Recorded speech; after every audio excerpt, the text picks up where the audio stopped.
sino más bien quiero que nosotros analicemos el texto. Creo que a mi juicio, a mi criterio, no hay un texto tan sacado fuera de contexto como este. Es un texto que se usa casi como un amuleto, que se usa como una fórmula mágica. Y en realidad Filipenses 4:13 no quiere decir eso. Vamos a tratar de desglosarlo, vamos a pedirle a Dios dirección, vamos a pedirle a Dios gracia. No quiero ser ofensivo, no quiero ser grosero, pero sí necesitamos nosotros entender el valor literario de la palabra de Dios. Nosotros no podemos leer la palabra de Dios como se lee el periódico de los días. Su valor literario es totalmente diferente. La poesía y el valor literario que tiene la palabra de Dios debe ser algo que nos atraiga siempre. Hay una riqueza impresionante de valores en la palabra de Dios. Entonces, si no le damos el rumbo correcto cuando nosotros leemos la palabra de Dios, es muy posible que nos vayamos a veces en la corriente que la mayoría se maneja, ¿verdad? Filipenses 4:13 usted lo ve en todos lugares, camisetas, gorras, en los bumpers de los carros, usted lo ve en todas partes. Y pues bueno, vamos a tratar de desglosar este texto. Lo ponemos en pantalla y lo leemos en el nombre maravilloso de Cristo, y posteriormente pedimos a Dios dirección y gracia. Amén. Bueno, no, a lo mejor ni hay necesidad de ponerlo, ¿verdad? Porque usted se lo sabe de memoria. Filipenses 4:13, ¿qué dice? Todo lo puedo en Cristo que me fortalece. Muy bien, vamos a orar y pedirle dirección a Dios. Padre amado, bendigo tu maravilloso nombre. Te quiero pedir gracia en esta oportunidad para que seas tú dándome dirección y que esta palabra pueda, Señor, a nosotros traernos edificación y podamos avanzar y crecer en el proyecto que tú tienes a favor de nosotros. Te lo rogamos en el nombre de Cristo. Tu misericordia, tu espíritu, tu dirección es muy importante para nosotros. Gracias, mi Dios. Amén. Gloria a Cristo. Tomen sus lugares, amados hermanos. Quiero decirles que cuando yo estaba en la primaria, a lo mejor por el tamaño, ¿verdad?, de mi cuerpo, me eligieron para ser parte del equipo de básquetbol, de baloncesto en la escuela. Y era muy emocionante, me gustó siempre y me gusta el básquetbol hasta el día de hoy. Porque no solamente dejábamos las clases cuando íbamos a estudiar, llegaba el maestro de educación física y nos sacaba las clases regulares, y nosotros contentos porque íbamos a jugar básquetbol. Y allá practicábamos y luego después íbamos y concursábamos con otras escuelas, que por cierto siempre ganamos, no éramos tan malos. Y de ahí nace un poquito este gusto por el básquetbol. Y yo me daba mis escapaditas. No era barato pagar una entrada de básquetbol en ese tiempo. Y en Guadalajara tenía un equipo que se llamaban los Pozoleros de básquetbol. No eran de la NBA, por supuesto, pero era un equipo que me gustaba ir a ver, y no era barato. Yo ganaba 60 pesos por semana y la entrada costaba 40 pesos. Entonces pues había que casi trabajar toda una semana para ir a ver, pero yo ahorraba y me iba al gimnasio Río de Janeiro, ahí era donde jugaban. Era impresionante la adrenalina que uno suelta, principalmente en los últimos minutos de juego. Wow, es muy valioso. Y bueno, buscando un poquito de información de este texto, me encontré con una noticia cristiana, un noticiario cristiano que sacó una nota acerca de uno de los mejores jugadores de la NBA. Se llama Stephen Curry. Él es el jugador estrella de Golden State Warriors de San Francisco. Para los que no lo conocen, no sé si Benji tienes la imagen de Stephen Curry. Ese es Stephen Curry. Stephen Curry ahí está levantando su dedo hacia arriba. Es un cristiano devoto, Stephen Curry. Y él siempre le atribuye, es un encestador impresionante, Stephen Curry. Verlo jugar es todo un atractivo. Firmó un contrato su temporada pasada. Firmó un contrato por ahí tengo el dato aquí, soy muy malo, ¿verdad? Por $201 millones en la temporada. Eso se le está pagando a este hombre por saber encestar la pelota en la canasta. Y no solamente eso, Stephen Curry, como no solamente hacen dinero por los que les pagan, se les paga por publicidad, sus camisetas, sus pantalones, sus tenis, principalmente. La mayoría de los jugadores famosos de baloncesto tienen su línea de marca de tenis y no son baratos. Y la marca Nike le propuso a Stephen Curry a hacer una línea de zapatos con su nombre. Y Stephen Curry dijo: sí, acepto, pero quiero que le pongan 4:13. Y bueno, Nike le dijo: ¿qué es esto? Y él le dijo: pues es que es el texto bíblico que dice: todo lo puedo en Cristo que me fortalece. Y la marca Nike se desafió y dijo: no podemos nosotros hacer eso, va en contra de nuestra ética de manejar aspectos religiosos dentro de algo que está nuestro prestigio ahí de por medio. Y pues bueno, el hombre rechazó esta oferta que Nike le ofrecía, y él se mueve a la otra empresa que se llama Under Armour, que se atrevió a tomar este proyecto. Y miren lo que ocurre. Benji, puedes tener esta es la marca, y en sus tenis de este personaje siempre tiene esa frase. ¿Quieres poner la siguiente, por favor? Esta es la marca Nike, pero él se la escribía a mano, ¿verdad? Obviamente pues Nike no imprimía esa imagen. La siguiente, por favor. Ahí está ya el tenis, ¿verdad?, de Stephen Curry, que en la lengüeta del zapato, en la parte de arriba, 4:13, y en la misma lengüeta, I can do all things. Bueno, ya sé, todo lo puedo en Cristo que me fortalece. Esa es la esencia de Filipenses 4:13. Bueno, el punto aquí, hermanos, es llevarlo al análisis de todo esto. Alguien puede pensar que si compra unos zapatos de Stephen Curry, usted se va a convertir en un encestador del nivel de Stephen Curry.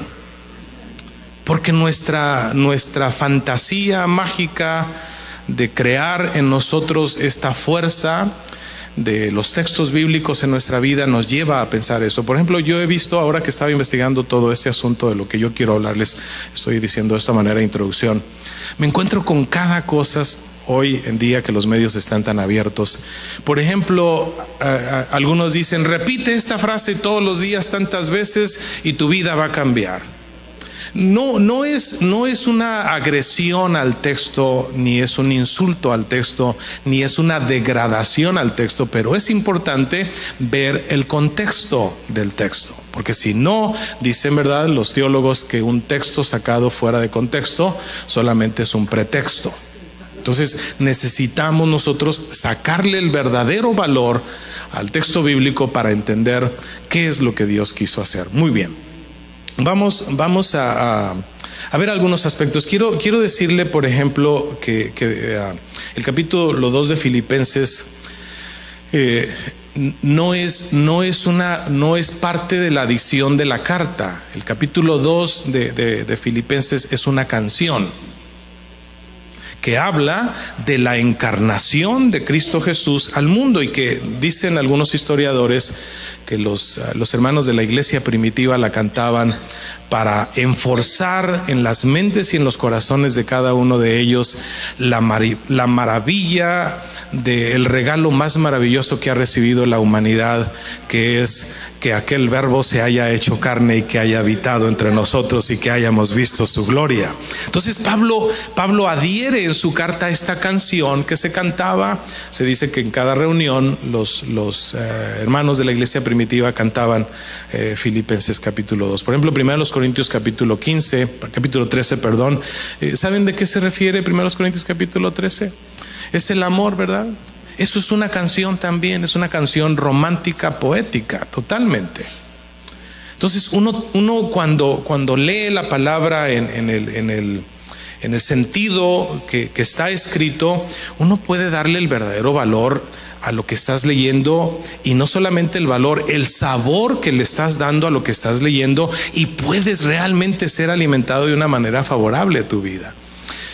No se puede, alguien dijo que leer la palabra de Dios, nosotros debiéramos de leer la palabra de Dios como si fuera la primera vez que abriéramos este libro sagrado. con esa pasión, con ese deseo, con esa hambre, debiéramos abrir la palabra de Dios y también encontrar que en esa palabra de Dios se encuentra una riqueza literaria, poética, de una manera impresionante. No podemos leer la palabra de Dios como si estuviéramos leyendo las noticias del día. No podemos leer la palabra de Dios como si estuviéramos leyendo la alarma. ¿Cuántos conocieron la alarma? No hay periódico más fatalista que la alarma, ¿verdad? Ahí salían descuartizados y es lo más vulgar de lo que se puede escribir. Entonces uno no puede leer la palabra de Dios con esa mente.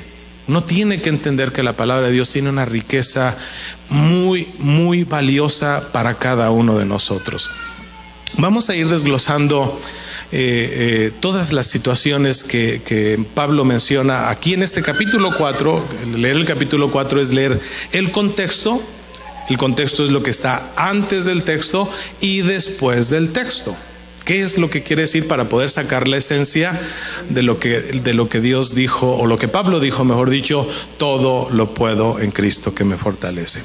Yo quisiera ponerle, y repito, no quiero ser grosero con la palabra, pero quisiera ponerle signos de interrogación a esto. ¿Me dejan? Signos de interrogación, esto lo convierte en una pregunta. ¿Todo lo puedes en Cristo que te fortalece? Todo. Siendo realistas, no todo lo podemos en Cristo que nos fortalece. No todo. Si yo tengo un diagnóstico de diabetes, por ejemplo, yo no puedo curar mi diabetes con decir todo lo puedo en Cristo que me fortalece y diabetes eres del diablo y te vas de mi vida. No, tengo que hacer cambios en mis hábitos alimenticios, tengo que formar una disciplina de ajustes en mi vida, en mi forma en como yo estoy conviviendo, porque mi cuerpo me está avisando que yo ya no estoy para comerme 20 tacos en el día y como si nada, ¿no?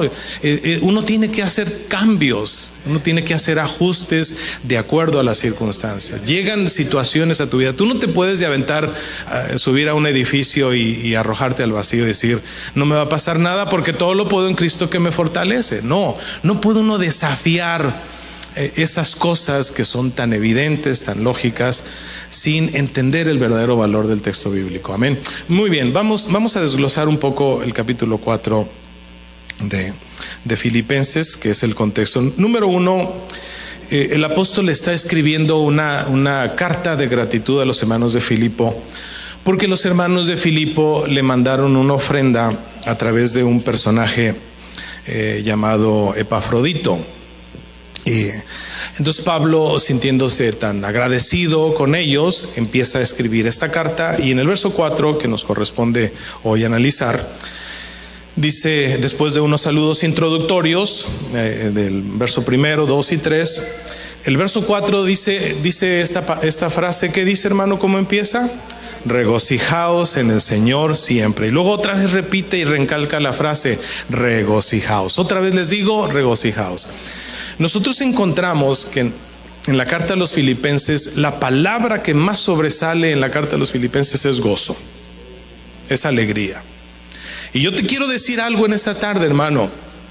La esencia de la carta es entender que no importa las circunstancias o situaciones que tú estés viviendo, nadie te puede quitar el gozo del Señor. El gozo del Señor no es circunstancial, el gozo del Señor no es condicional tampoco, no se basa en si estás bien, estás sano o no estás enfermo, o estás enfermo, perdón, o si tienes o no tienes, no se basa en eso. El gozo del Señor es algo que viene de arriba y que más bien es una cosa que está dentro de nosotros y que exterioriza. El gozo de Dios no es de afuera hacia adentro, es de adentro hacia afuera. De adentro del corazón es donde sale el regocijo, la alegría. Regocijaos en el Señor siempre. Importante es que nos regocijemos. Número 1, es importante recalcar dónde estaba Pablo cuando escribió esta carta. Estaba en un hotel 5 estrellas, hermanos, frente a la playa. Hace poquito miré una nota que escribió un famoso. Y dice: estoy escribiendo mi libro, mi último libro, fulano de tal, mi libro. Y estoy aquí en Punta Cana, frente a la playa, y luego pone la panorámica y pone su computadora, y ahí estaba el hombre escribiendo su libro. Y yo pensé, qué contraste con lo que escribía Pablo, ¿verdad? ¿Dónde estaba Pablo, hermanos? En una prisión. Y en esa prisión, con alegría, ese hombre les dice: regocijaos en el Señor siempre. ¡Qué lección de vida! Gloria al Señor. Entonces, a manera de introducción, el primer punto que resalta el apóstol Pablo es: gócense. Que nadie te robe el gozo de la vida. Que nadie te robe la alegría de vivir. Eso es muy importante, gloria al Señor. Número 2. Dice: vuestra gentileza, verso 5. ¿Qué es la gentileza, hermanos? La gentileza es generosidad. La gentileza es saber dar. ¿Ha escuchado usted esa frase? El postre corre por gentileza de la casa. ¿Qué significa eso? Que usted no lo va a pagar, que es regalado, que la casa o el restaurante le está ofreciendo a usted un postre por haber escogido a ellos para que comer con ellos, ¿sí? Pues gentileza tiene que ver con generosidad, con dar. ¿Por qué Pablo estaba diciendo esto? Porque los hermanos de Filipenses le habían mandado una ofrenda al apóstol Pablo, no solamente cuando él estaba preso, cuando él estaba en Tesalónica predicando el evangelio, fundando iglesias. Esta iglesia de los Filipenses que él fundó era una iglesia que tenía un corazón generoso, y que de repente se ponían de acuerdo los hermanos y decían: vamos a mandarle una ofrenda a nuestro pastor que hoy se encuentra preso en aquella cárcel de Roma. Y hasta allá, a través de Epafrodito, mandaron esta ofrenda. Epafrodito era el FedEx de aquel tiempo. Pero la diferencia de los enviados que llevaban este tipo de ofrenda era que estos hombres arriesgaban sus vidas por llevar la encomienda que pretendían llevar. Y Epafrodito se jugó esta aventura y dijo: yo le llevo la ofrenda al pastor. Qué bonito es todo eso. Por eso Pablo les dice: vuestra gentileza sea conocido de todos, el Señor viene pronto. En otras palabras, no es tiempo de pensar en tacañería, hermanos. No es tiempo de estar amarrándonos, pues no sé, lo que tengamos que amarrarnos con el objetivo de decir: es que quiero ahorrar, quiero hacerme rico. El concepto de las riquezas, cuando uno lee, me gusta a mí leer los pensamientos filosóficos de hombres, de grandes hombres que fueron pensantes, y es increíble lo que piensan de las riquezas. Lo que piensan de las riquezas es, por ejemplo, dicen: ningún romántico es más poderoso que el dinero. O sea, por muy romántico que seas y por muy conquistador que seas, cuando tú tienes dinero conquistas a la dama que quieras. Es lo que dice la filosofía del mundo, eso piensan ellos, ¿verdad? Entonces, el concepto, entender estos valores literarios en la palabra de Dios, que el concepto de los cristianos, como vivimos los cristianos, no vivimos conforme al mundo. Dijo Pablo: estamos en el mundo, pero no somos del mundo. Nosotros no vivimos como ellos viven. Nuestra mentalidad es totalmente diferente. Una gente que es gentil, ves a una persona que está necesitada y tu gentileza te hace meter la mano a la bolsa y sacar algo y darle a esa persona. Nunca estás buscando un beneficio personal. Tu gentileza te hace dar para el pobre, para el necesitado. La iglesia, las aportaciones en la iglesia, que creas tú o no creas en el diezmo, que ofrendes o no ofrendes, la obra va a seguir. Pero el único perjudicado en ser limitado en esa área de no ser gentil, de no dar para la obra, de no aportar para la obra de Dios, pues el perjudicado equivocado eres tú. La obra de Dios continuará siempre. Dios se vale de medios para que su obra continúe y siga adelante siempre. Número 1, que nadie te quite el gozo. Ese es lo que dice el apóstol Pablo. Número 2, vuestra gentileza sea conocida de todos los hombres. El Señor está cerca. Punto número 3 que resalta el apóstol Pablo en este contexto de todo lo puedo en Cristo que me fortalece es: por nada estéis afanosos. Verso 6. Por nada estéis afanosos. Hoy en día, arrancar este concepto de nosotros es bien difícil. Parece que cada día nos echamos más afanes a cuesta y limitamos nuestro tiempo en nuestra función de servicio a Dios. Si nos dicen más dinero, más overtime, si nos dicen hay una chambita extra, si nos dicen esto, ni siquiera pensamos en que tenemos que sacrificar las cosas espirituales para dar una respuesta. Nos aparece el signo de pesos y el resolver mi necesidad y decimos le entro, aunque tengas que sacrificar el día del Señor o el tiempo con tu familia o todas esas cosas que son tan importantes. No añadas más afanes a tu vida de las que ya tienes. Por nada estéis afanosos. ¿Tienes una necesidad? Pues el apóstol Pablo dice aquí mismo: sean conocidas, ¿verdad?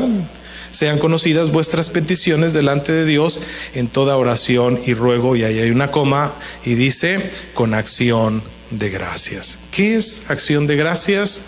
Pues es gratitud. Yo siempre he dicho, hermano, que lo que no se hace con gratitud o impulsado por la gratitud, si no hay un concepto de gratitud en tu vida, cuando se manipulan las cosas y decimos: ¿a cuántos van a ofrendar esto? Miren, tenemos esta necesidad, y empezamos a presionar, y a veces a nosotros nos encanta el exhibicionismo, ¿verdad? Muy clásico en las congregaciones, que pasen los de a 100 y que pasen los de a 50, y empiezan a pasar los hermanos porque pensamos que eso es ser agradecido, y no. El ser agradecido tiene que ver con la espontaneidad de hacer las cosas sin que nadie te force a hacerlas, y que tú sepas que no estás obligado a hacerlas, pero lo haces por gratitud, ¿sí? Fue lo que dijo David cuando dicen: miren, ustedes reunió al pueblo antes de morir y les dijo: yo propuse en mi corazón construirle un templo a Dios, pero no fue posible porque Dios me frenó y me dijo: tú has andado en muchas guerras, tus manos han derramado mucha sangre y tú no eres apto para eso. Tu hijo Salomón va a realizar el proyecto. Pero ya para esto Salomón había realizado un montón de recaudado fondos de su tesoro personal, y al final él hace una propuesta y dice: ¿quién quiere dar ofrenda a Dios? ¿Y sabes quién se levantó primero, hermanos? Los principales de las tribus se levantaron y empezaron a dar por sus familias. Cuando uno quiere que otros den y tú no das, cuando tú quieres que otros sean generosos y tú no eres generoso, pues no es la línea correcta, ¿verdad? Entonces David pudo haber dicho: ¿cuántas tribus son? Pues son 12. ¿Y cuántos principales hay de cada tribu? Pues tantos. ¿Y cuántas familias hay en cada tribu? Pues tantas. ¿Y cuál es la familia o la tribu más rica? Pues fulana. Entonces le hubiera asignado una tarifa a cada uno como ley. Él era el rey, él ponía las normas de lo que se tenía que hacer. Sin embargo, él lo abre de la manera como Dios recompensa nuestra vida, de la forma de gratitud, ¿verdad? Entonces dice la Biblia que el pueblo aportó generosamente para Dios de manera voluntaria. De manera voluntaria. Yo de mi tesoro personal he apartado para las cosas de Dios esto y esto. Entonces de la manera que David lo hizo el pueblo también. La gratitud es muy importante. Sean agradecidos, dijo el apóstol Pablo. Dijo también el apóstol Pablo que nosotros debemos siempre dar gracias a Dios en todo. La gratitud, amado hermano, abre puertas. Aprende a ser agradecido. Si un chicle te dan, dale gracias a esa persona que te dio el chicle. No asumas que es una responsabilidad o que es un deber. Ten un detalle, menciona cosas. Por ejemplo, hermano, le doy gracias porque el otro día usted se acercó y me dio una palabra, tal vez no se dio cuenta, pero esa palabra me ministró. Gracias, hermano, que Dios lo bendiga. Sean agradecidos, expresen su gratitud. Entonces Pablo menciona este punto importante en este contexto de todo lo puedo en Cristo que me fortalece. En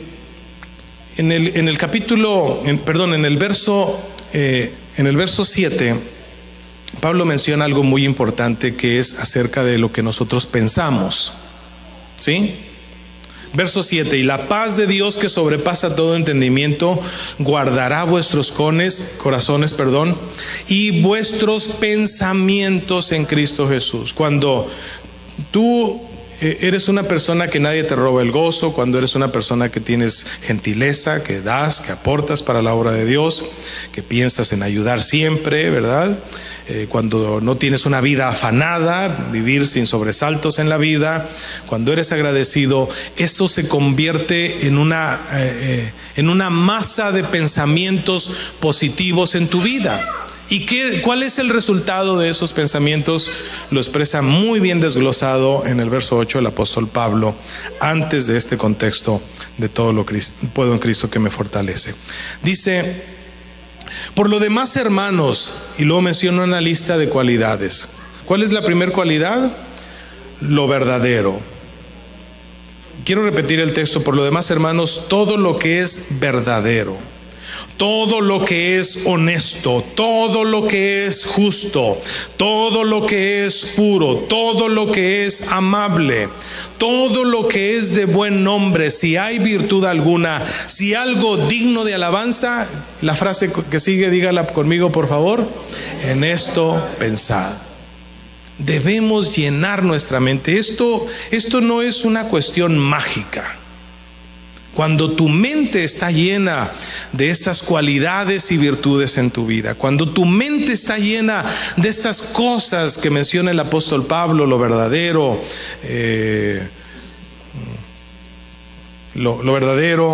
lo honesto, lo justo, lo puro, lo amable, y no solamente le adhiere a todas estas virtudes, sino a estas cosas, dice: si hay virtud alguna, si algo digno de alabanza. Si algo tiene virtud, es pensar en estos valores, practicar estos valores, vivir en estos valores.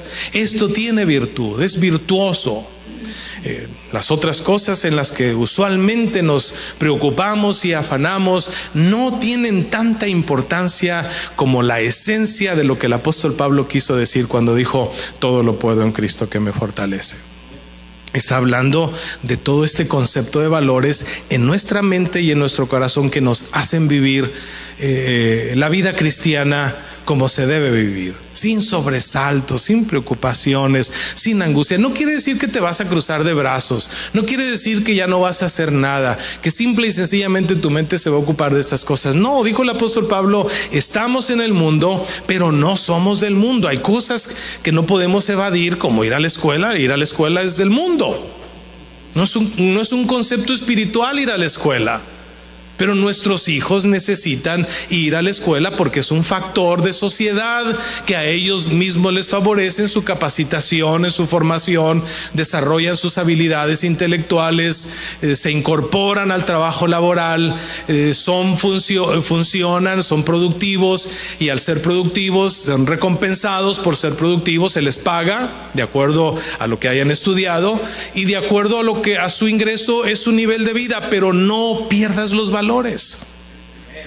Sea agradecido, sea amable, sé siempre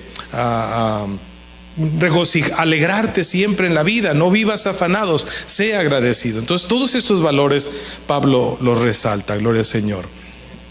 Pensamiento positivo, a esto yo le llamo pensamiento positivo, y bueno, no solamente yo, el apóstol Pablo también en esto pensaba. Nuestra mente siempre debe estar de cosas así, de esta manera. Yo a veces me siento incómodo y me molesta un poco con la gente que tiende a especular de cosas que ni siquiera han acontecido, ¿verdad? Y que sí, el famoso que sí. Y bueno, digo, y esta hermana o este hermano, o aún hasta mis propios parientes o amigos, de repente empiezan a especular de un montón de cosas que ni han ocurrido. Pues ¿por qué preocuparnos de las cosas que no han ocurrido? Gloria a Dios. Hay que vivir cada día regocijándonos siempre en el Señor, por la belleza de poder alabar a Cristo, por la belleza de poder conocer estos valores y estos principios que nos marcan la perspectiva de que nosotros como cristianos vivimos un mundo totalmente diferente. Gloria al Señor Jesús. El otro aspecto que sobresale aquí es, creo, la esencia de lo que Pablo quiso decir cuando dijo todo. Y cuando dijo todo, no se estaba refiriendo a el todo del todo. Porque no se le quitó su enfermedad que tenía, si todo lo podía en Cristo que le fortalecía, ¿sí? ¿Por qué le rogaba a Dios que le quitara su enfermedad? Y Dios le dijo: bástate mi gracia, porque mi poder en la debilidad se perfecciona. No, Señor, pero todo lo puedo en Cristo que me fortalece. No, ¿por qué Eliseo murió de la enfermedad de que murió? Dice la Biblia: y estaba Eliseo enfermo de la enfermedad de que murió. Resucitó, es más, después de muerto resucitó un muerto ese. ¿Quién fue, Elías o Eliseo, verdad? Eliseo. Iban unos ahí cargando un muerto, pienso que herido, ¿verdad? Y luego de repente le salieron los enemigos y el muerto se le cayó a la tumba de Eliseo, y cuando tocó los huesos de Eliseo, el muerto brincó y salió corriendo atrás de ellos, de los enemigos, con el Señor Jesús. Pero se murió Eliseo enfermo. La vida, hermanos, tenemos que entenderla como es. ¿Por qué nos enfermamos? Pues porque nos descuidamos a veces de nuestros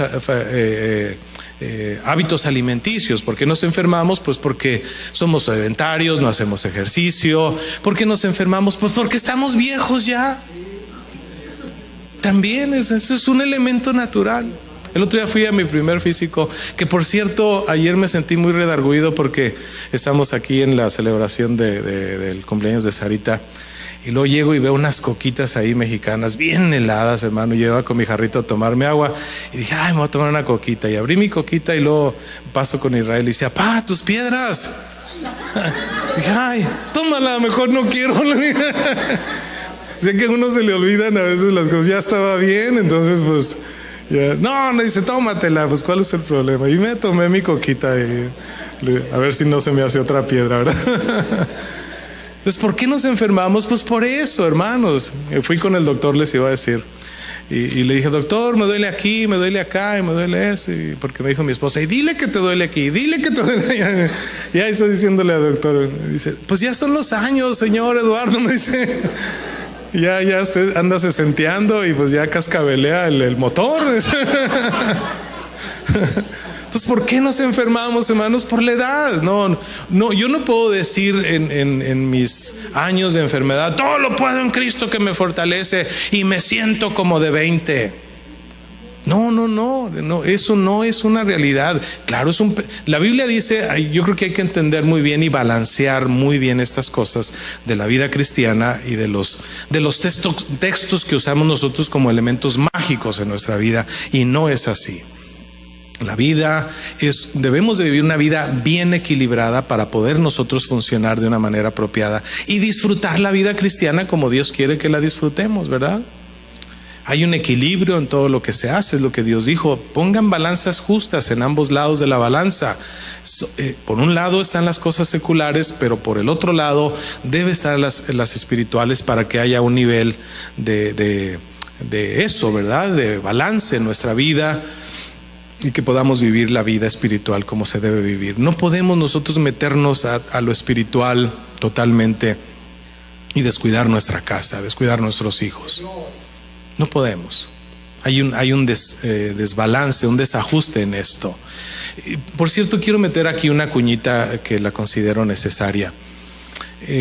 Yo veo en los hombres de Dios, en muchos buenos hombres de Dios, por ejemplo en Samuel. ¿Quién cuestiona la bondad de Samuel, hermanos? ¿Quién la cuestiona? Dice la palabra de Dios que desde Dan hasta Berseba, todo Israel daba testimonio de que Samuel era un hombre íntegro. Pero ¿sabe que Samuel fue muy mal padre? Usted puede ser la persona más buena. Ser padre es una vocación, que por cierto no estudiamos para ser padres. Usted sabe que David fue el dulce cantor de Israel, que compuso muchos salmos, que fue el rey que conquistó grandes batallas, que mató gigantes, pero fue un mal padre. ¿Sabe que fue mejor padre Saúl que David? Sí. Yo siempre he admirado que los hijos de Saúl estaban comprometidos con papá hasta las últimas consecuencias. Cuando él peleó su última batalla, los hijos de Saúl que murieron en esa batalla junto con Saúl sabían que iban a una guerra perdida. Y como decimos allá en Jalisco, no se rajaron. Dijeron: vamos contigo, papá. Ser un buen padre, amados hermanos, es una vocación. Tú no puedes, siendo bueno, ser un buen padre. No puedes tener virtudes y con eso arreglar el asunto de ser padre. Ser padre tiene que ver más con la disciplina, las normas que se tienen de cómo vivir en casa, de no ser tan permisivos con nuestros hijos, tan alcahuetes con nuestros hijos, enseñarles los valores, la posición que nosotros, el lugar de honra que Dios a nosotros nos ha dado, el privilegio tan grande que Dios nos ha dado de ser padres. Ser padre, hermano, es un privilegio muy grande. Entonces nosotros no debemos desistir de nuestra tarea de ser padres por hacer cosas que aparentemente están bien y que aparentemente les favorecemos a nuestros hijos y que al final los perjudicamos. Nosotros no podemos ser tolerantes con nuestros hijos en muchas áreas, ¿verdad? Mientras ellos vivan en casa, hay que entender que las leyes las pones tú como padres, no ellos. Y si tus hijos saben que tú eres un padre permisivo, que si se emberrinchan en donde se quieran emberrinchar para querer obtener lo que ellos quieren obtener y tú se los das, tú les estás diciendo: tú mandas, mijo. Tú eres el que pone aquí las leyes y yo soy el que obedece. No, uno tiene que entender que hay cosas importantes. Les dije que le iba a meter una cuñita, no tiene nada que ver con el tema, pero habla del balance que nosotros debemos de tener en nuestra vida como cristianos. Y Pablo está diciendo esto: la vida tiene que tener un equilibrio.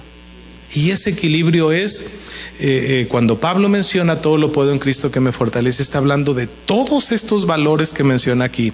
Y hay algo que me llama mucho la atención del apóstol Pablo, que es esto: si se le olvidaron todos los valores que mencionamos anteriormente, como el regocijo, la gentileza, el vivir sin sobresaltos, no te afanes, ser agradecido, y luego lo que dice ahí en el verso 8, todo lo verdadero, lo honesto, lo justo, lo puro, lo amable, esto tiene virtud, esto tiene alabanza. Piensen de esta manera. Si todo eso se le olvida, quisiera que resaltara usted. Veo yo la conexión que existe entre el verso 10 y el verso 14, del verso 14 al 18. ¿Qué dice el verso 10? Dice: en gran manera me gocé. Miren lo que dice el apóstol Pablo, hermano, en este contexto de todo lo puedo en Cristo que me fortalece. ¿Qué hizo Pablo cuando recibió esa ofrenda, hermanos? Se gozó. ¿Se gozó por el dinero? No, pues ¿para qué quería dinero? Estaba en la cárcel, ¿verdad? Pero él se gozó. Me gocé en el Señor de que ya al fin habéis revivido vuestro cuidado de mí, de lo que cual también estabais solícitos, pero os faltaba la oportunidad. No porque no quisieras hacerlo, estaban buscando la oportunidad. Ustedes estaban solícitos en hacerlo, solamente estaban esperando la oportunidad. Y luego dice el verso 11: no porque yo necesite dinero. ¿Qué dice? El apóstol Pablo les está mandando esta carta desde la cárcel en Roma a los hermanos de Filipo, y les dice: no lo digo porque tenga escasez. Y luego dice en el verso En el verso, que es un contraste también con esto, el verso 14, sin embargo, dice, bien hiciste en participar conmigo en mi tribulación. No le caería mal de ninguna manera. Él estaba siendo atribulado, pero en medio de esa tribulación, esa ofrenda ocasionó ¿qué? Gozo. Gloria a Dios. Se alegró por la generosidad, la gentileza. Se alegró de que alguien se acordara que en aquella cárcel está nuestro pastor, nuestro fundador de la iglesia de los filipenses, y vamos a mandarle una aportación. Vamos a ver quién se avienta, y se aventó Epafrodito y fue a llevar esta ofrenda. Gloria al Señor. Sin embargo, bien hiciste en participar conmigo en mi tribulación. Y sabéis también vosotros, oh filipenses, que al principio de la predicación del evangelio, cuando partí a Macedonia, ninguna iglesia participó conmigo en razón de dar y recibir, sino solo vosotros. No era la primera vez que los hermanos en Filipenses apoyaban el ministerio de Pablo. Cuando Pablo iniciaba su ministerio, la iglesia de los Filipenses fue una iglesia que apoyó de una manera que aportó económicamente para que el evangelio o que la predicación del evangelio siguiera adelante. Pues aún en Tesalónica, dice, me enviaste una y otra vez para mis necesidades. Verso 17, es muy importante que nosotros entendamos esto. No es que busque dádivas, sino que busco frutos que abunden en vuestra cuenta. ¿Qué hacemos, hermanos, cuando tú traes tu ofrenda a este lugar? El otro día me encontré a un jovencito en Guadalajara, que es un jovencito empresario, muy inteligente, muy hábil, muchachito de Sonora. Había ido a una fraternidad de Guadalajara, a Nayarit había ido, y de Nayarit se había ido a Guadalajara porque de Guadalajara iba a volar, y estuvo ese domingo en el culto. Y dice que una vez le entregó los diezmos al pastor porque dice, hermano, pues yo empecé a fallarle al Señor con mis diezmos, y el Señor me cortó. Dice, de repente yo sacaba mucho dinero y le daba al pastor los diezmos siempre de una manera personal, y luego le entregué los diezmos y ve la cantidad y dice, muchacho, esto no es lo que tú ganas. Dice, no, hermano, tristemente sí es lo que estoy ganando ahorita. Entonces él dijo esto y me llamó mucho la atención, y dice, pero ya el Señor me ha bendecido y ahora yo le doy con mucho gusto al pastor, porque el pastor también come. No le dije nada yo al hermano, pero ¿sabes que el pastor come con diezmos y sin diezmos, hermano? Porque Dios, como al apóstol Pablo, como a todos sus siervos que están realmente sirviendo al Señor con corazón sincero, nunca les hará falta nada. Y digo esto porque a veces gente piensa, dice, no, pues voy a dar porque el pastor también come. No, hermanos, no lo haga de esa manera. Dice el apóstol Pablo, no porque busque dádivas, sino porque busco frutos que abunden ¿en qué? En su beneficio de ustedes. Claro que yo lo recibo con mucho gusto, claro que bendice y resuelvo yo mis necesidades, pero los más beneficiados en esto son ustedes, hermanos de Filipo. Gloria al Señor. Cuando damos a Dios con un corazón generoso, cuando damos a Dios con una intención de que es para Él, de que estamos agradecidos con Él, el más beneficiado en todo esto, indudablemente, y fíjese que es el Señor. Es interesante que Dios es la única parte donde dice, pruébame. Él no dice, pruébame en la fe, no dice pruébame en los milagros, a ver si te lo hago o no te lo hago. Es la parte económica, la única área donde Dios dice, pruébame. Haz la prueba con Dios, si no te resulta, pues no des.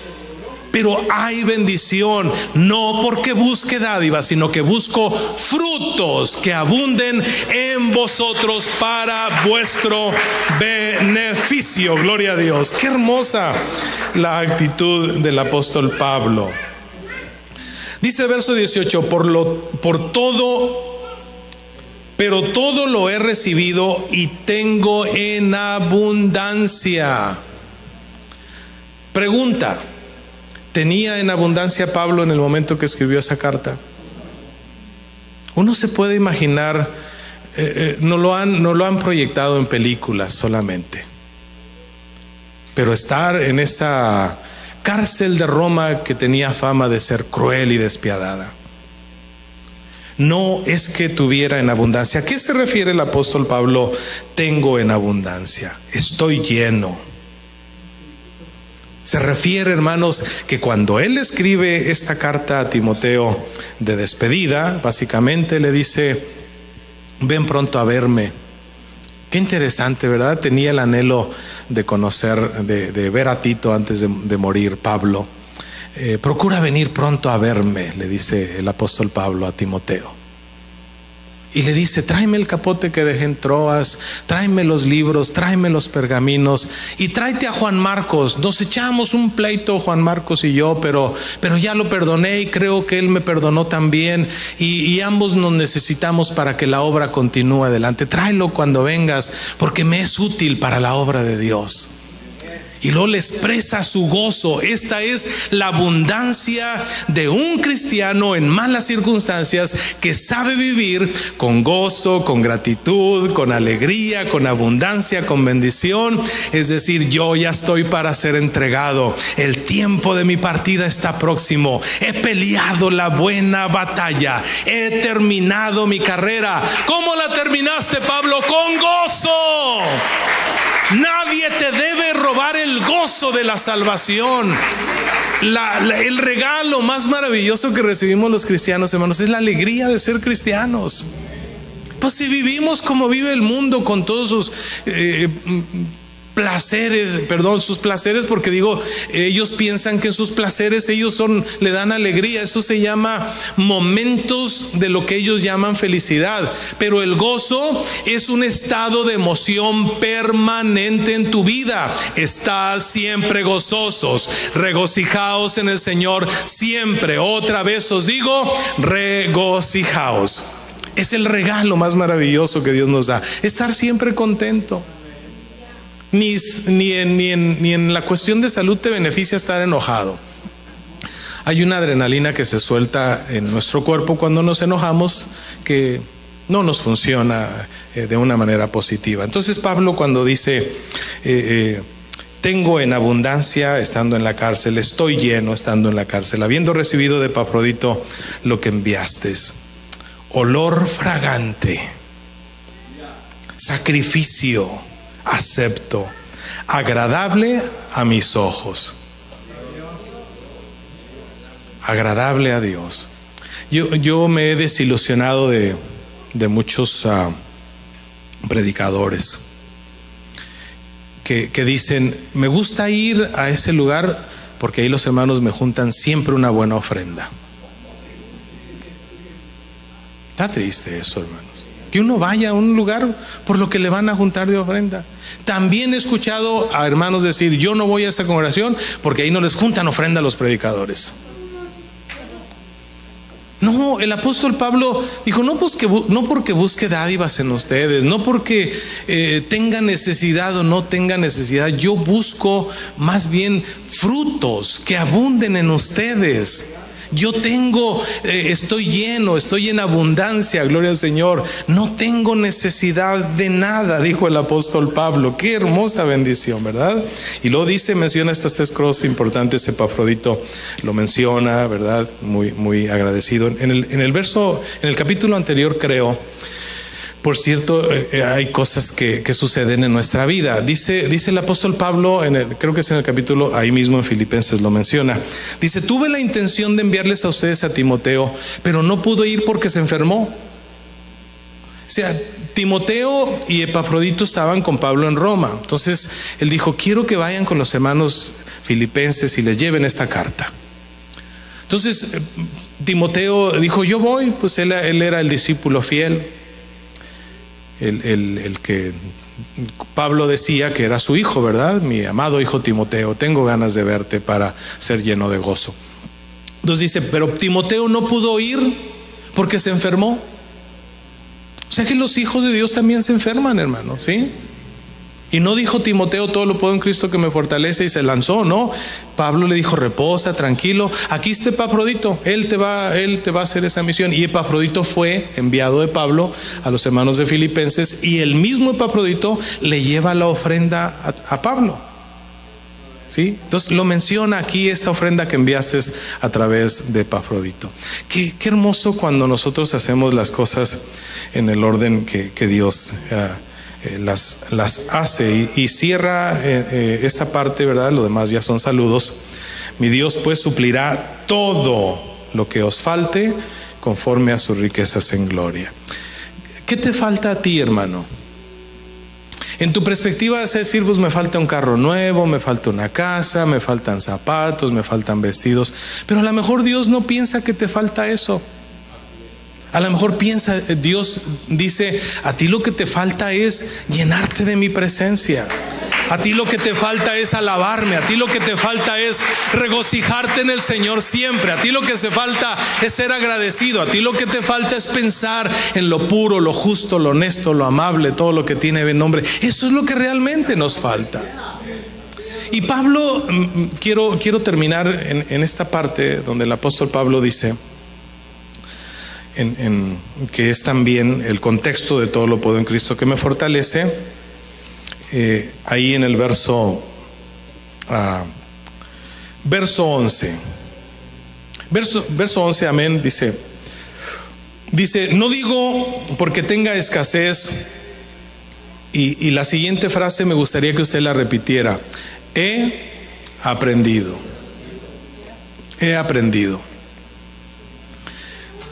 La escuela del aprendizaje es una de las escuelas más nobles que nos enseñan a nosotros a vivir la vida. He aprendido.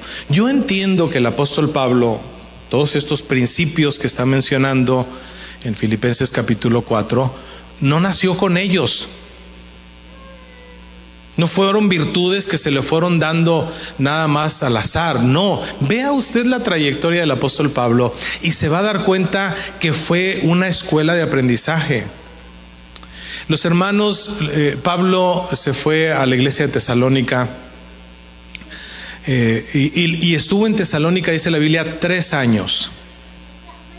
Ahí se estuvo capacitando, y es interesante lo que dice la palabra de Dios. Dice que estando ellos en una actividad, el Espíritu Santo dijo: apartarme a Saulo y a Bernabé para la obra que los he encomendado. Y a pesar de que el Espíritu Santo había dicho eso, Pablo y Bernabé no se fueron inmediatamente. Dice la Biblia que el concilio de ancianos oraron, pidieron dirección a Dios, y Dios les confirmó realmente la salida del apóstol Pablo al campo misionero, y dice la Biblia que les impusieron las manos y los bendijeron para que ellos fueran a hacer el trabajo. De esa manera Pablo siempre estaba sometido a una autoridad. Pablo vivió siendo así.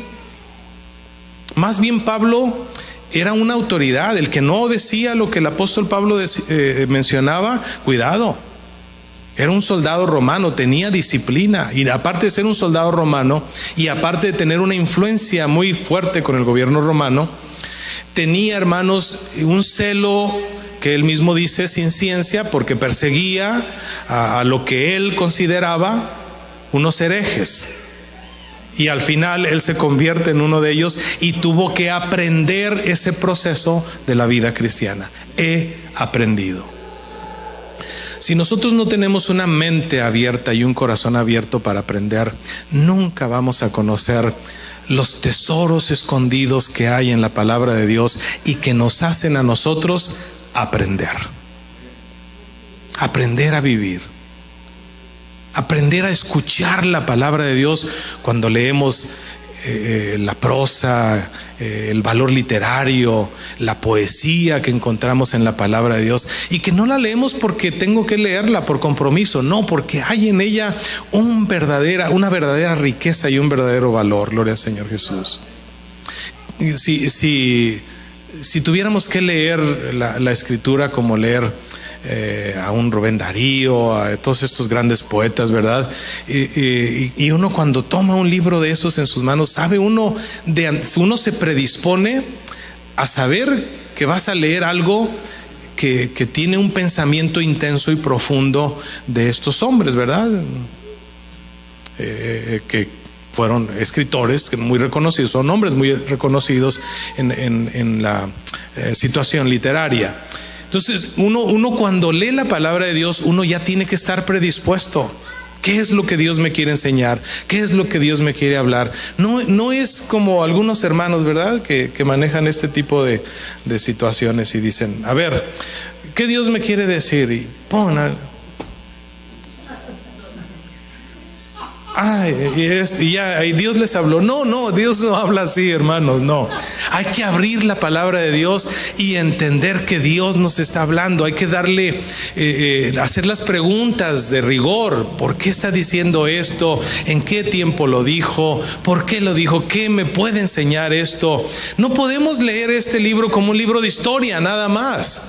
Debemos entender que aquí hay un valor, hay principios, hay objetivos que Dios tiene muy claros para nosotros. Número 1, he aprendido. Pablo, hermanos, el tremendo apóstol, el más grande de los apóstoles que escribió tantas cartas que hoy en día nos dan tanto beneficio, dijo, yo aprendí esto, he aprendido. ¿Qué aprendiste, Pablo? ¿A qué, hermanos? A contentarme. ¿Qué es contentarme? Contentarme es estar feliz independientemente de lo que está sucediendo a mi alrededor. Contentarme cualquiera que sea mi situación, cualquiera. Cuando el apóstol Pablo decía, ¿quién me podrá apartar del amor de Cristo? Hambre, tribulación, peligro, cuchillo, menosprecios de los hermanos, esto, lo otro, naufragios, azotes, cárceles. ¿Qué me podrá apartar del amor de Cristo? No lo estaba diciendo para ver si le pasaban. Ya las había pasado. Él aprendió esa escuela y él sabía que los azotes no lo apartaron. Él sabía que las persecuciones no lo apartaron. Él sabía que sus mismos menosprecios de sus mismos hermanos, los judíos, no lo apartaron. Por eso el apóstol dijo, ni lo alto, ni lo bajo, ni ninguna cosa creada me podrá apartar del amor de Dios que es en Cristo Jesús, Señor nuestro. Gloria a Dios. Qué hermoso poder decir estas palabras con convicción. No mencionarlas como una frase mágica que nos va a ayudar a resolver todas las cosas. No, es convicción en nuestra vida la que nos hace ser diferentes. Entonces Pablo dice, he aprendido a contentarme. Hay gente que reniega de todo. Y yo me encuentro a veces en esa situación y le pido perdón a Dios. Renegamos si hace calor, si hace frío, si llueve, si no llueve, si está limpia la casa, si no está limpia, si tenemos ropa, si no tenemos ropa. De todo renegamos. Y somos insatisfechos en todo esto. Pablo dijo, he aprendido a contentarme cualquiera que sea mi situación.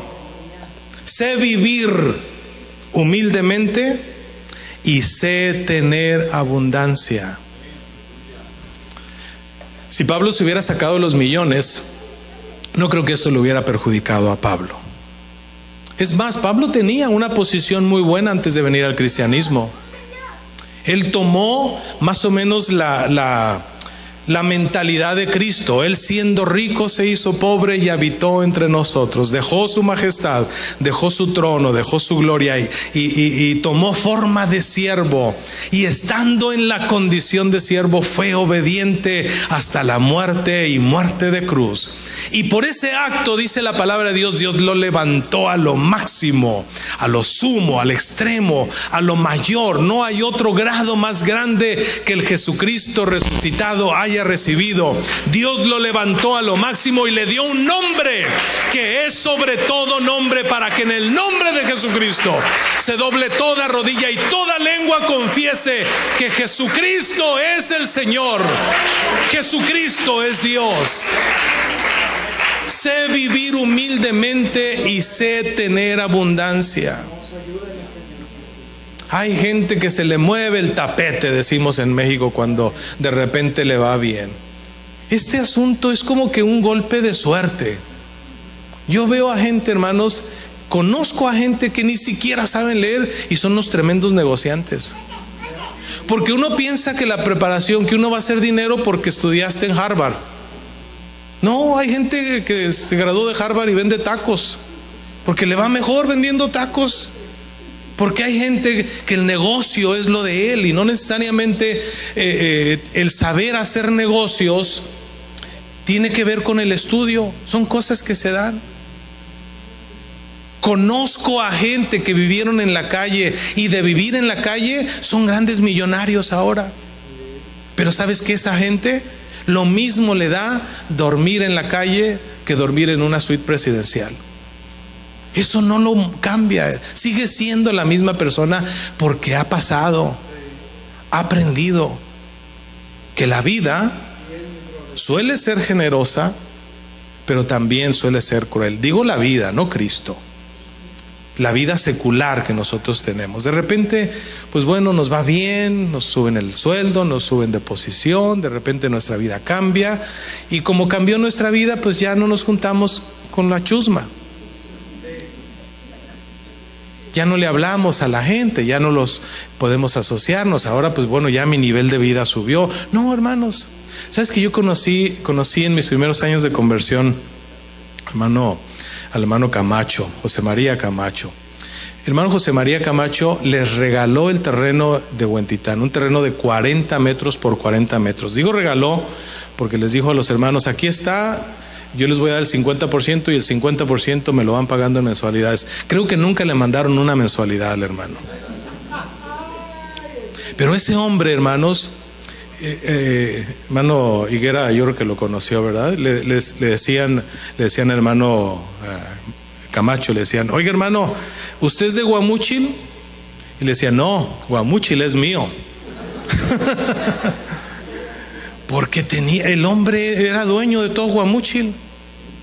Mucho dinero, hermanos.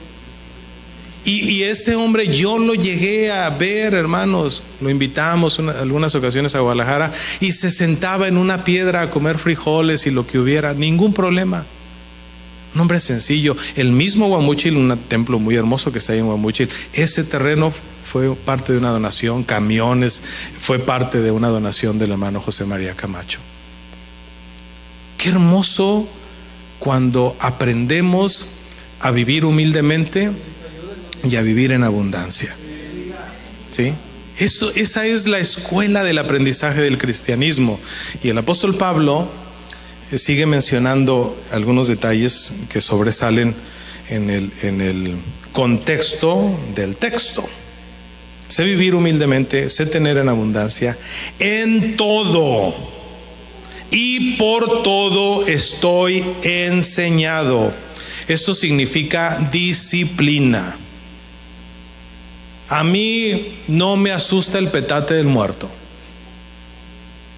Yo estoy enseñado, tengo disciplina a padecer como para sentarme enfrente de un rey y comer de sus manjares. Lo mismo me da comer o ser mordido de una víbora que vivir o dormir en una cama elegante. En todo y por todo estoy enseñado, así para estar saciado y para tener hambre. A veces me da risa con los niños. Papi, tengo hambre. Y luego le arrimo una sopa aguada y tenga. No, es que no tengo hambre de esto, yo quiero una hamburguesa. Ah, mire, qué curioso, ¿verdad? No, hermano, cuando uno tiene hambre, uno se come hasta cucarachas empanizadas. Ningún problema. El hambre dicen que es canija. Pablo dice, no tengo ningún problema. Puedo comer un platillo gourmet y puedo también aguantarme sin comer.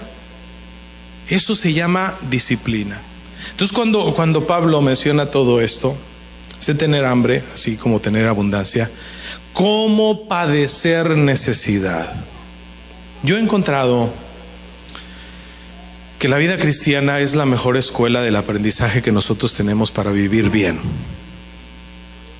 Cuando se colapsó el sistema hipotecario aquí en Estados Unidos, cuando cae este crash que le dieron del sistema hipotecario, mucha gente perdió todo.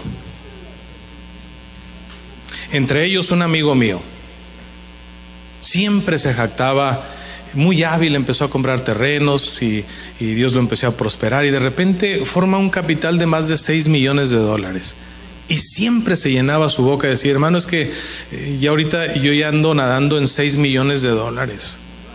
Se viene esto, hermano, y lo perdió todo, quedó en la calle literalmente.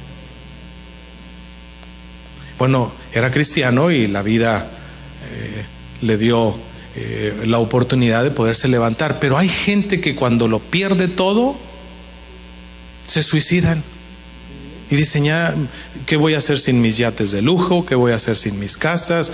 ¿Qué voy a hacer sin mi estilo de vida? ¿Qué voy a hacer sin todo esto que antes era para mí mi estilo de vida? Es cuando Pablo saca: todo lo puedo en Cristo que me fortalece. Ese es el todo de la vida cristiana, el saber vivir.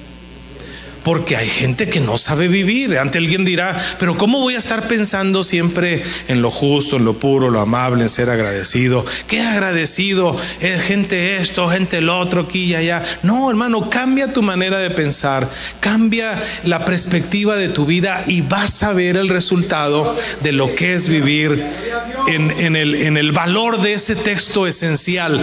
Todo. Cuando dice Pablo todo, está hablando de esto precisamente. De aprender a vivir, de aprender a conformarte, de aprender a tener hambre, de aprender a comer bien, y cuando no hay, pues gloria a Dios, que nada de eso te quite el gozo, que nada de eso te quite la alegría. Siempre en nuestro corazón debe haber gozo. Regocijaos en el Señor siempre. Otra vez les digo, les repito, regocíjense en el Señor. No tienes que comer, alaba a Dios. Tienes que comer, dale gracias a Dios. Tienes salud, dale gracias a Dios. Estás enfermo, dale gracias a Dios. Estás triste, dale gracias a Dios. Alégrate, gloria a Dios. La alegría no son circunstancias que te rodean. La alegría proviene, el gozo, el verdadero gozo proviene de aquel que nos rescató de las tinieblas a su luz admirable. Gloria a Cristo. ¿Cuántos le dan un aplauso fuerte a Jesús? A Él, solamente a Él sea la gloria, la honra. Este es el verdadero valor de todo lo puedo en Cristo que me fortalece. De sé vivir en abundancia, sé vivir en escasez, sé padecer necesidad, sé lo que es tener dinero y lo que es no tener dinero. A mí eso no me impresiona, dijo el apóstol Pablo. Pablo, en todo esto he sido enseñado, y resalta todos esos principios que nosotros leímos en este contexto de Filipenses 4:13. Le digo, creo que es el texto más famoso que los cristianos manejamos, ¿verdad? Yo creo que no hay cristiano, hasta los cristianos seculares, ¿verdad?, que no son de la línea evangélicos, se lo saben y lo utilizan como un amuleto mágico. Como si al decirlo 20 veces tu problema se va a resolver o tu enfermedad se va a ir. No, hermanos, no es así realmente. La verdad es que no todo lo podemos en Cristo. No todo. Hay cosas que sí las podemos en Él, porque Él es nuestro amparo, Él es nuestra fortaleza, Él es nuestro pronto auxilio en las tribulaciones, y eso nos quita a nosotros el temor. Por tanto, no temeré, aunque esto pase, porque esta es mi posición, esta es mi convicción. Yo en Cristo estoy parado. Es lo que Pablo está diciendo cuando dice todo lo puedo en Cristo. Para los escépticos que decían, no se puede vivir como tú vives, Pablo. ¿Cómo crees que vas a vivir de repente teniendo y mañana no tienes? De repente tienes que comer y mañana no tienes que comer. Pablo dijo, no, es que eso es mi pan de cada día. ¿De dónde estaba escribiendo esta carta, hermanos? De la cárcel. Y yo siempre he jugado con este pensamiento y digo que Pablo nunca le escribió una carta a Timoteo desesperado. Timoteo, consígueme un abogado, consíguete una fianza, a ver cómo le haces para sacarme de esta cárcel. Mira, ya me trajeron la sentencia que voy a ser decapitado. Rápido, mueve palancas, mueve influencias, a ver cómo le haces para que me saques de aquí. No, hermanos. Él ya estaba visualizando. Creo que estaba hasta ansioso, ¿verdad? Por irse a esto que antes había tenido él una visión. Conozco a un hombre, si en el cuerpo no lo sé, si fuera del cuerpo no lo sé, que fue trasladado hasta el tercer cielo y vio cosas que ni siquiera han subido a la imaginación del hombre. Entonces pues Pablo diciendo, no muevas nada, déjame tranquilo, yo voy a ser coronado. Ya vi esa corona que el Señor juez justo me dará, no solamente a mí, sino a todos los que dicen, todo lo puedo en Cristo que me fortalece. Le damos un aplauso a Jesús, hermanos. A Él sea la gloria, a Él sea la honra, a Él sea la alabanza. Nos ponemos de pie.